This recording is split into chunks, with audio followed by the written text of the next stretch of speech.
Welcome to Ugly Gommy's workshop, where everything is extremely ugly. And in fact, that's what I've named a lot of my parts now. Extreme Ugly Parts.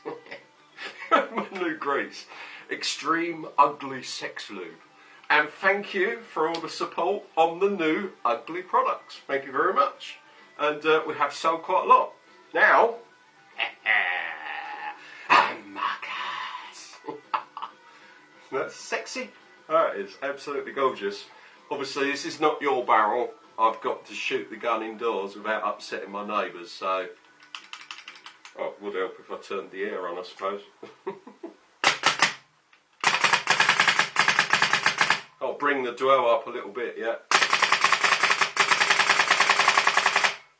I've just set it in semi-auto. I don't know what the firearm laws are for Sweden.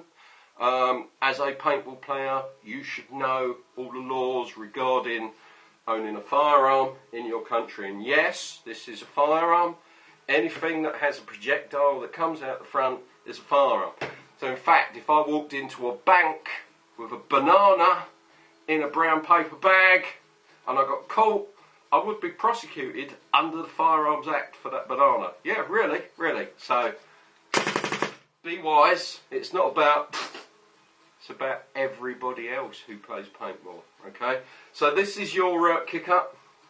That's come out really nice. I've tried to match it in with all the profiles, radii of the trigger frame so it doesn't look out of place. Unfortunately, I can't get it anodised. I think to get one single part anodised is like 25-30 quid. If I had a batch of them, say I had 50 of them, it would still cost me the 25-30 quid to get the 50 done. So you'll be getting it in that bare alloy, okay? Let me just degas this. So that's the assembly. Let me just whip the bottle off. Whip it off. This is fairly a risque episode. This video, this film, because I'm actually just sitting here in my underpants. Some people might get excited by that. Some people are just disgusted. Wouldn't happen in Victorian London. So this is your mini butt. And with that mini butt on, don't they look quite the freaking business, man? So that is your one. This is ready to go, bro. Oh, that's the carbon fibre clad regulator, remember. I just thought I'd drop that in there. So that's all done, ready to go. It's in semi-auto. I've been playing around with my one. Now, even the best get it wrong. Now, I haven't made the kick-ups for a long time, and doing the two screw holes that occupy the same space can be very confusing. And you end up with this. See, the whole thing's moved back. But, sorry, it works, so I'm going to leave it on there, because this is my gun, so it don't really matter. But, yeah, if you're not paying attention, this is what can happen. What are you going to do? This is one of my other shorty barrels as well, by the way. This is a Dye Ultralight. It's got a autococker to ion converter. I then take the converter, bore it out, and put my inserts in there. Thought I'd show you that. Okay, next thing I've got to cover today is Stefan, my American customer. It's funny, you know, I sell a lot of my stuff to the States. It's really weird, isn't it? Maybe the factory should take note. I've got my new shocker coming. I've just got me you owe us customs letter. Yeah. Fuckers. Anyway. Small price to pay. I've got a shocker, I've got spares, I've got more 2.0 bulk guides to remachine, turn into the big volume jobs. So we'll have full can kits again. This one I want to cover now. Oh yeah, Stefan!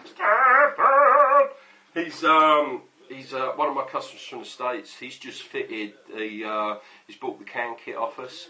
And the first thing he said, look, the gun runs much better, but it's really loud. Efficiency will be loud because we've got more energy when the air gets to the ball. It's not like an asthmatic on his wedding night. No, we've still got energy when it gets here. And and that's a good thing. Loud is a good thing. If you're playing sup air, it don't really matter, does it? If you're playing in the woods, it's different, obviously.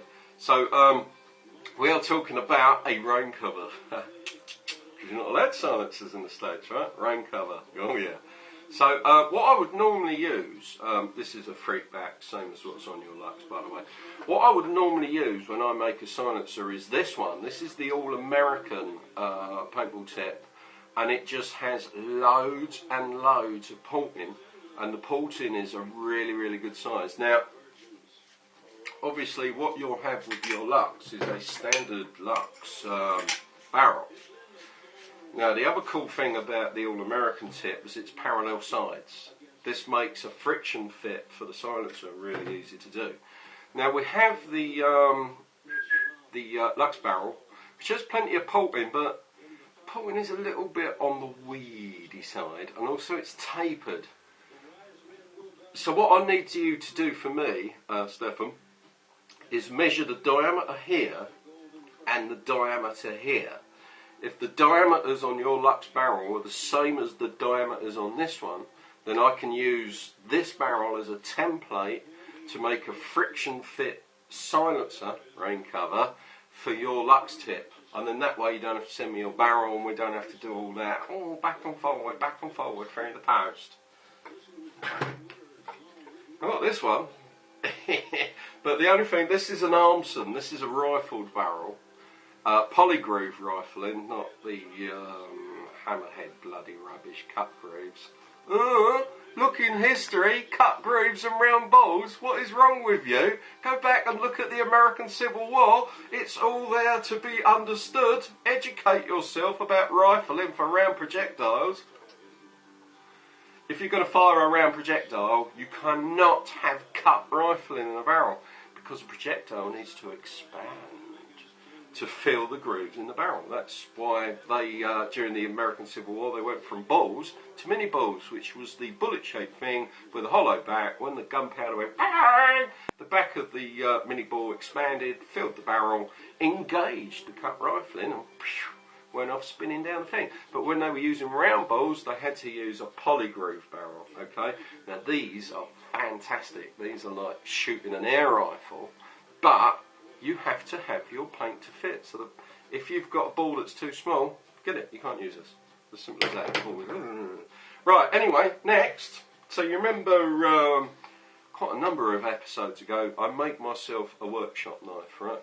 And I was saying, you know, I got the idea from the Philippines and everything, and I wanted to make the Philippine version. Oh yeah, baby. So here, this is the Philippine version.